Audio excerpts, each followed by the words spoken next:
Tonight, against all odds, we have grasped it.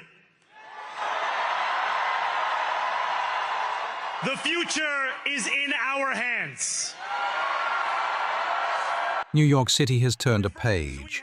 Zohran Mamdani, once an underdog with little name recognition, is now the mayor-elect of the world's most dynamic city. His campaign, joyful, digital, and centered on affordability, captured the imagination of millions.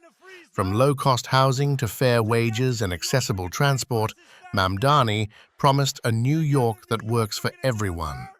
He outmaneuvered the city's political establishment, defeating seasoned technocrats, the incumbent mayor, and even a former governor. For a candidate who started with no major backing, his victory marks a seismic shift in New York's political landscape. Even those who didn't support him initially now find themselves hoping he can deliver. Mamdani's election comes at a turbulent national moment. President Donald Trump has consolidated power in Washington and cast big cities as chaotic and ungovernable. Now, all eyes are on New York and on Mamdani to prove otherwise. But winning an election is one thing. Governing a restless city is another. To succeed, Mamdani must balance ambition with pragmatism. He inherits a city grappling with a severe housing crisis, sluggish transport, high childcare costs, and growing concerns about safety and education.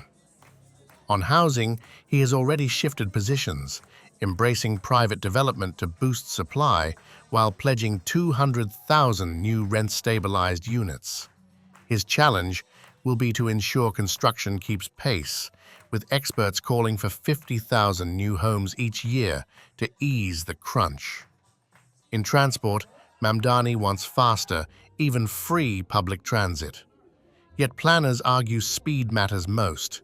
Dedicated bus lanes and better subway performance could transform commutes. A 10-mile-per-hour average for buses and faster trains could make New York move again. Childcare is another test. Families are paying a quarter of their income for it, and Mamdani's promise of free universal childcare may face funding hurdles. Even partial progress, like improving access for 3-year-olds and expanding early learning, would mark real progress for working parents. Public safety remains a sensitive issue. Crime has fallen, but remains higher than pre-pandemic levels. Mamdani's decision to retain Police Commissioner Jessica Tisch signals a pragmatic tone. Hiring more officers while expanding mental health response teams could bridge divides that once defined his campaign rhetoric. On education, the new mayor must avoid decentralization experiments that risk weakening accountability. With only 29% of 8th graders proficient in reading and 23% in math, raising those numbers should be a defining measure of his success. And for jobs, the lifeblood of the city, Mamdani faces skepticism from business leaders wary of his socialist roots. Yet some have been encouraged by his outreach. Simplifying regulations and supporting small businesses could strengthen both New York's economy and his credibility.